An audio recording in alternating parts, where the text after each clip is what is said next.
ఇలా ఎంతో క్రిస్పీగా టేస్టీగా ఉన్న చేపల ఫ్రై తయారు చేసుకోవడానికి చాలా తక్కువ ఇంగ్రీడియంట్స్తో నేను ఇప్పుడు మీకు చూపించబోతున్నాను. అది ఎలాగో చూసేద్దాం. ఫిష్ ఫ్రై కోసమని శుభ్రంగా చేపలను కడుక్కున్నాను. కేజీ వరకు.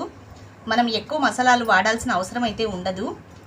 ఇందులో ఉప్పుతో పాటు కొద్దిగా మిరప్పొడి, కొద్దిగా ధనియాల పొడి, కొద్దిగా అల్లం వెల్లుల్లి పేస్ట్ బాగా పట్టించి ఒక్క 10 నిమిషాలు లేదా 15 నిమిషాల వరకు మనం వీటిని అలా ఆరబెట్టినట్లు ఫ్యాన్ కింద పెట్టేసినా చాలు, మొత్తం పట్టేస్తుంది మసాలా. తర్వాత నూనెలో వేయించుకోవాలి. ఈ విధంగా అల్లం, మిరప్పొడి, ఉప్పు కూడా ఆల్రెడీ వేసి ఉన్నాను కాబట్టి ఈ విధంగా అప్లై చేసుకోవాలి.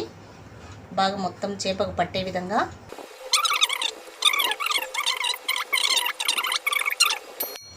ఈ విధంగా ప్రతి ముక్కకి మసాలా పట్టే విధంగా చూసుకోవాలి. ఇప్పుడు దీన్ని 15 నిమిషాల పాటు అలాగే వదిలేస్తాను. నూనెను వేసాను నేను. ఇప్పుడు మరీ ఎక్కువ నూనె వేసుకోవాల్సిన అవసరం లేదు. మళ్ళీ అది మిగిలిందంటే ఇబ్బంది పడాలి కదా. చూడండి, 15 నిమిషాల పాటు అలాగే ఉంచాను. చాలా జాగ్రత్తగా నూనెలో వేయండి. ఒకవైపు కాలిన తర్వాత ఇంకొక వైపు తిప్పుకోవాలి. ఇందులో తగినన్ని చేపలు మాత్రం వేసుకుంటే బాగుంటుంది. బాగా కాలింది ఒకవైపు, స్పూన్తో తిప్పేద్దాము.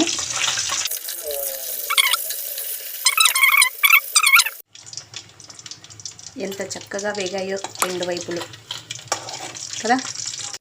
ఇలా ఎంతో క్రిస్పీగా టేస్టీగా ఉండే చేపలు రెడీ అవుతాయి. మీరు కూడా తప్పకుండా ట్రై చేయండి.